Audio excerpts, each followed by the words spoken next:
Every morning, Mr. Harris stood by the main entrance of Jefferson High, clipboard in hand, his uniform pressed and his eyes gentle behind wire-rimmed glasses. He greeted each student with a nod or a quiet good morning, rarely raising his voice above a murmur. Most students barely noticed him. Some, especially the seniors, saw him as just another obstacle between them and freedom, a harmless old man in a faded security jacket. 2. A group of boys who prided themselves on being the school's pranksters. Mr. Harris was an easy target. They'd slip past him with fake hall passes, snicker behind his back, and sometimes mutter insults just loud enough for him to hear. He never reacted, never wrote them up, never even scolded them. His silence only fueled their mockery. When chilly, Tuesday, the group's ringleader, Jason, decided to up the ante. Bet he's never done anything brave in his life, he whispered to his friends as they watched Mr. Harris quietly pick up a dropped backpack for a freshman. Probably never even left this town. The others laughed, emboldened by Jason's bravado. That afternoon, the boys hatched a plan. They'd sneak into Mr. Harris's office after school, just to see what the old man did when no one was looking. Maybe they'd find some embarrassing secret, or at least something to tease him about. When the last bell rang and the halls emptied, the group crept down the corridor. Mr. Harris's office was tucked away near the gym, its door always closed but never locked. They slipped inside, giggling, and began to snoop. The room was small and neat, with a battered desk, a couple of chairs, and a faded photograph of a much younger Mr. Harris in uniform. But what caught their attention was the glass display case. On the far wall. Inside, on a velvet cushion, gleamed a Medal of Honor. The boys froze. For a moment, no one spoke. Jason stepped closer, reading the inscription on the plaque beneath the medal. His voice, when it came, was barely a whisper, for conspicuous gallantry and intrepidity at the risk of his life above and beyond the call of duty. There were newspaper clippings, too jellowed with age, detailing a rescue mission. In a distant country, a young soldier's bravery under fire, lives saved at great personal risk. There was a letter from the president, a photograph of Mr. Harris shaking hands with generals and dignitaries. The boys stared, the weight of what they were seeing slowly sinking in. Suddenly, the door creaked open. Mr. Harris stood in the doorway, his expression unreadable. For a long, uncomfortable moment, no one moved. Then Jason stammered, "We're sorry, sir. We didn't mean." Mr. Harris held up a hand. "It's all right, boys. I suppose you were curious." He walked past them, opened the display case, and carefully lifted the medal. The boys watched, silent, as he turned it over in his hands. "I didn't put this up to show off," he said quietly.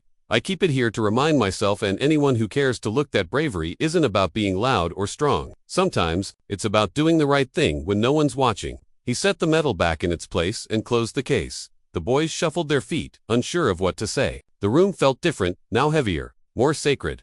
Jason finally found his voice. "Why didn't you ever tell anyone?" Mr. Harris smiled, a little sadly. "Because it's not about me. It's about the people I served with, the ones who didn't come home. I'm just the one who got lucky." As the boys left the office, they walked in silence. The hallway, once a stage for their jokes, now felt like hallowed ground. From that day on, everything changed. They greeted Mr. Harris with respect, sometimes even stopping to ask about his day. Word spread through the school, and soon, other students began to see him differently too. But Mr. Harris never changed. He still stood by the door each morning, clipboard in hand, eyes gentle behind his glasses. Only now, when students passed, they saw not just a quiet security guard, but a hero hiding in plain sight. The days that followed were different. The group of boys who once mocked Mr. Harris now found themselves watching him with a mixture of awe and guilt. They whispered about what they'd seen in his office, but this time their words carried respect, not ridicule. Jason, especially, couldn't shake the image of the Medal of Honor, or the quiet sadness in Mr. Harris's eyes. He replayed the moment over and over, the old man's calm voice, the way he'd spoken about bravery and luck, about the friends who hadn't come home. One morning, Jason arrived at school early. He found Mr. Harris standing by the flagpole, raising the stars and stripes as the sun crept over the horizon. For the first time, Jason noticed the care with which Mr. Harris handled the flag, the reverence in his movements. "Good morning, sir," Jason said, his voice tentative. Mr. Harris looked over, a gentle smile on his lips. "Good morning, Jason." There was an awkward pause. Jason hesitated, then blurted, "I'm sorry. For how we acted, we didn't know." Mr. Harris nodded, his gaze kind. "That's all right, most people don't." Jason shuffled his feet. "Why did you become a security guard?" After everything, Mr. Harris looked up at the flag, his eyes distant. "After the army, I tried a lot of things. But I missed being part of something bigger than myself. Here, I can help. I can watch over you all, keep you safe. That matters to me." Jason nodded, understanding more than he expected. He watched as Mr. Harris finished tying off the flag, then saluted. Later that day, in history class, Jason found himself listening more closely as the teacher discussed the Vietnam War. He thought about Mr. Harris, about the stories hidden behind quiet eyes and gentle smiles. At lunch, Jason gathered his friends. "We need to do something for him," he said. "He deserves better." They brainstormed ideas, some silly, some serious, until finally settling on a plan. They'd organize a school assembly to honor Mr. Harris, to let everyone know what he'd done. With the help of a few teachers, the students put together a presentation. They collected photos and articles, interviewed Mr. Harris, who was reluctant at first, but eventually agreed, and even invited local veterans to attend. The day of the assembly, the gym was packed. Students fidgeted in the bleachers. Teachers lined the walls, and Mr. Harris stood off to the side, looking uncomfortable in the spotlight. Jason took the stage, his voice steady. "Most of us know Mr. Harris as our security guard, but he's more than that. He's a hero. He's someone who risked his life for others, who carries the weight of that every day. We owe him our respect and our thanks." The presentation played, showing images of Mr. Harris in uniform, newspaper clippings about his Medal of Honor, and testimonials from those who'd served with him. The room was silent, the air thick with emotion. When it was over, the principal invited Mr. Harris to the stage. The applause was thunderous. Some students stood, others wiped away tears. Mr. Harris accepted the microphone, his hands trembling. "I don't like talking about myself," he began, his voice quiet but strong. "But I want you all to know, bravery isn't about medals or war. It's about doing the right thing every day. It's about kindness, about looking out for each other. That's what matters." He paused, scanning the crowd. "Thank you for letting me be a part of this community. I'm proud to stand watch over you." The applause rose again, louder than before, but from that day on, the school changed. Students greeted Mr. Harris with respect. Some stopped to ask about his day. Others brought him coffee or a donut. The bullies faded into the background, replaced by a culture of kindness and gratitude. But for Mr. Harris, the greatest reward was knowing he'd made a difference not just in the past, but every single day. The weeks after the assembly brought a quiet transformation to Jefferson High. Mr. Harris's story rippled through the halls, changing the way students saw not just him, but each other. The boys who had once mocked him now greeted him with respect, sometimes stopping to chat or ask about his day. Even teachers and staff seemed to walk a little taller, reminded that heroism could be found in the most unexpected places. For Mr. Harris, the change was both gratifying and unsettling. He had spent so many years trying to blend in, to live a life of quiet service. Now, everywhere he went, students waved or offered a smile. Some even asked for advice about school, about life, about how to be brave when the world felt overwhelming. One afternoon, as he made his rounds, Mr. Harris found Jason waiting by the trophy case. The two exchanged a nod, and Jason fell into step beside him. "Mr. Harris, can I ask you something?" Jason said, his voice sincere. "Of course," Mr. Harris replied. "Do you ever think about, what happened, about the war?" Mr. Harris paused, considering. The memories were always there, just beneath the surface, a flash of gunfire, the roar of helicopters, the faces of friends lost and found. But now, with the school's respect and Jason's genuine curiosity, it felt a little easier to talk. "I do," he said quietly. "Some days, it's hard to forget, but I try to remember the good, tooth of friendships, the moments when people looked out for each other. That's what I hold on to." Jason nodded, thoughtful. "I think that's what makes you brave. Not just what you did back then, but how you are now." Mr. Harris smiled, touched by the words. "Thank you, Jason. That means a lot." That evening, Mr. Harris sat in his small apartment, the Medal of Honor display case glinting softly in the fading light. He picked up an old photograph himself, young and strong, surrounded by his squad. He traced the faces with a finger, remembering their laughter, their courage, the promises they'd made to each other. He wrote in his journal, something he'd started doing after the assembly. Bravery isn't just about the battlefield. It's about facing each day with kindness, about helping others, about never giving up on hope. The next week, the school held a Veterans Day ceremony. This time, Mr. Harris was the guest of honor. He stood before the students and staff, his uniform crisp, his medal shining in the gym's bright lights. He spoke not of war, but of peace, of how every student had the power to make a difference, to stand up for what was right, to show compassion even when it was hard. He told them that courage came in many forms, and that sometimes the bravest thing you could do was to be kind. After the ceremony, students lined up to shake his hand. Some shared their own stories of family members who had served, of struggles they were facing, of dreams for the future. Mr. Harris listened to each one, offering encouragement and understanding. As the year went on, Mr. Harris became more than just a security guard. He was a mentor, a confidant, a symbol of resilience. He started an after-school club for students interested in leadership and service. Together, they organized food drives, volunteered at local shelters, and raised money for veterans' charities. Jason became one of the club's most dedicated members. Under Mr. Harris's guidance, he learned not just about history, but about responsibility, empathy, and the quiet strength that comes from helping others. One evening, as the club cleaned up, after a successful fundraiser, Jason turned to Mr. Harris. "I used to think being brave meant being tough," he said, "but now I think it means caring, even when it's hard." Mr. Harris smiled, pride shining in his eyes. "You've learned something it takes some people a lifetime to understand." That night, as he walked home beneath the stars, Mr. Harris felt a sense of peace he hadn't known in years. He knew the past would always be a part of him, but now, so was the future shaped by the kindness and courage of the students he'd once protected from the shadows. Spring arrived at Jefferson High, bringing with it a sense of renewal. The trees lining the front lawn bloomed with pink and white flowers, and the air was filled with laughter as students spilled outside during lunch. For Mr. Harris, these days felt lighter than any he'd known in years. His office, once a place of solitude, had become a quiet sanctuary for students seeking advice or just a moment of calm. The Medal of Honor display case, once hidden in the corner, now sat proudly on his desk, surrounded by thank you notes, handmade cards, and photos from club activities. One afternoon, Jason and the Leadership Club surprised Mr. Harris with a special project, a mural in the main hallway, painted with scenes of courage, kindness, and community. At the center was a portrait of Mr. Harris, not in uniform, but in his security jacket, clipboard in hand, a gentle smile on his face. Above the mural, in bold letters, read, "Courage is quiet, kindness is strength." The unveiling brought tears to Mr. Harris's eyes.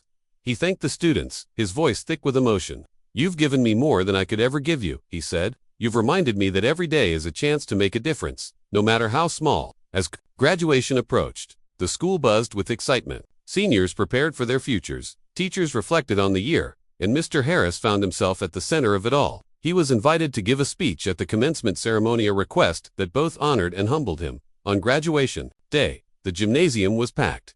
Mr. Harris stood at the podium, looking out at the sea of young faces, some familiar, some new. He took a deep breath and began. "When I first came to Jefferson High, I thought my days of making a difference were behind me. I thought I'd seen all the courage and heroism the world had to offer. But you proved me wrong. You showed me that bravery isn't just found on the battlefield, it's found in the classroom, in the hallways, in the way you treat each other every day. You taught me that kindness is a form of courage, that standing up for someone else is a heroic act, and that the quietest voices can have the greatest impact. I am proud to have watched you grow, to have learned from you, and to have been a part of your journey." He paused, emotion catching in his throat. "Remember this, you don't need a medal to be a hero. You just need a good heart and the courage to use it." The applause was thunderous. As the ceremony ended, students and parents lined up to thank Mr. Harris, to shake his hand, to share how he had touched their lives. That summer, Mr. Harris retired from his position at Jefferson High. The school held a farewell celebration, attended by students, staff, and local veterans. Jason, now a graduate, gave a speech of his own. "Mr. Harris taught us that real strength is quiet, that true bravery is found in everyday acts of kindness.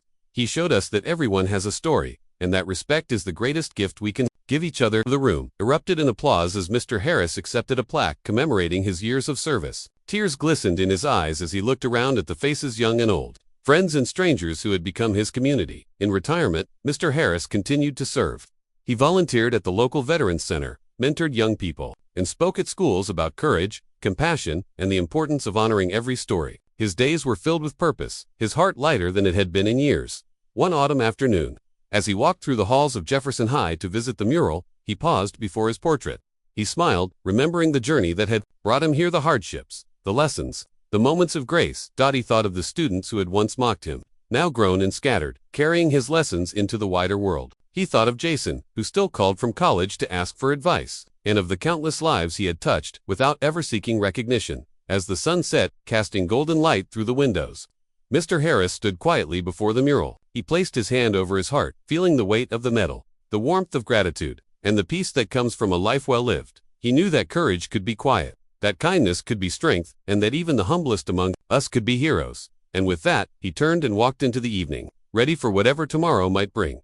Summer faded into autumn, and Jefferson High's mural became a local landmark. People from the community would stop by just to see it, some snapping photos, others leaving notes of gratitude taped to the wall. Mr. Harris often visited, sometimes with former students who returned from college or military service. Each visit brought new stories, new memories, and a growing sense of legacy. One Saturday, the school hosted a community day, inviting families and alumni for games, food, and music. Mr. Harris was asked to lead the opening ceremony. As he stood on the makeshift stage, he looked out at the crowd, parents holding toddlers, teachers chatting with old students, veterans in uniform, and kids running across the grass. He began, "When I first came to this school, I thought my days of service were behind me, but I learned that service never truly ends. It just changes shape. Sometimes it's in a uniform. Sometimes it's in a quiet word, a helping hand, or a simple act of kindness. I'm grateful for every day I've spent here, and for every one of you who's taught me as much as I've tried to teach you." After his speech, a group of local veterans approached. Among them was Sergeant Collins, an old friend from Mr. Harris's Army days. They hadn't seen each other in decades. Collins embraced him, tears in his eyes. "You still inspire people, Harris, you always did." The two men sat on a bench, reminiscing about the past, their training days, the missions that went wrong, the friends they'd lost, and the ones who'd made it home. Collins shared how he'd struggled after leaving the service, how hard it was to find purpose in civilian life. Mr. Harris nodded, understanding all too well. "You found your place here," Collins said, gesturing to the school. "You turned your pain into something good." Mr. Harris smiled. "It wasn't easy, but these kids, they gave me hope. They reminded me that every generation needs someone to believe in them." As the sun set, the two men joined the crowd for a group photo in front of the mural. The photographer, a student from the yearbook club, called out, "Say courage." Everyone laughed, and for a moment, the world felt simple and safe. In the weeks that followed, Mr. Harris received letters from former students. Some wrote about how his quiet strength had helped them through tough times. Others shared how they'd gone on to serve in the military, become teachers, nurses, or community leaders, all inspired by his example. One letter stood out. It was from Jason, now in his second year of college. He wrote, "Mr. Harris, I used to think heroes wore capes or carried medals. Now I know they're the ones who show up every day, who listen, who care, who never give up on us even when we don't make it easy. Thank you for being my hero." Mr. Harris kept the letter in his wallet, reading it whenever he doubted his impact. It reminded him that the smallest acts could ripple out in ways he'd never imagined. That as winter approached, the school invited Mr. Harris to be the guest of honor at their annual holiday concert. He sat in the front row, surrounded by students and staff, as the choir sang songs of hope and peace. During intermission, a group of students presented him with a scrapbook filled with photos, notes, and drawings. On the last page was a simple message: "Thank you for believing in us." That night, Mr. Harris walked home beneath a sky full of stars, his heart full. He thought about his journey, the battles fought, the losses endured, the lessons learned. He realized that while medals and honors were meaningful, it was the lives touched, the kindness given, and the hope inspired that truly defined a hero. He continued to volunteer at the Veterans Center, mentor young people, and give talks at schools and community events. His days were filled with purpose, his spirit buoyed by the knowledge that his story mattered not just to him, but to everyone who heard it. Years later, long after he'd retired, the mural at Jefferson High still stood. New students passed by it every day, some stopping to read the inscription, others simply feeling the quiet strength it radiated. Teachers told new classes about Mr. Harris, about the security guard who had once been a soldier, about the man who taught them that courage could be quiet and kindness could change the world. And somewhere, in towns and cities near and far, young men and women who had once walked the halls of Jefferson High carried his lessons with them into their families, their workplaces, and their own acts of everyday heroism. Mr. Harris's legacy lived on, not in the medal in his display case, but in the hearts of those he'd inspired to be brave, to be kind, and to believe that even the gentlest among us could make the world a better place.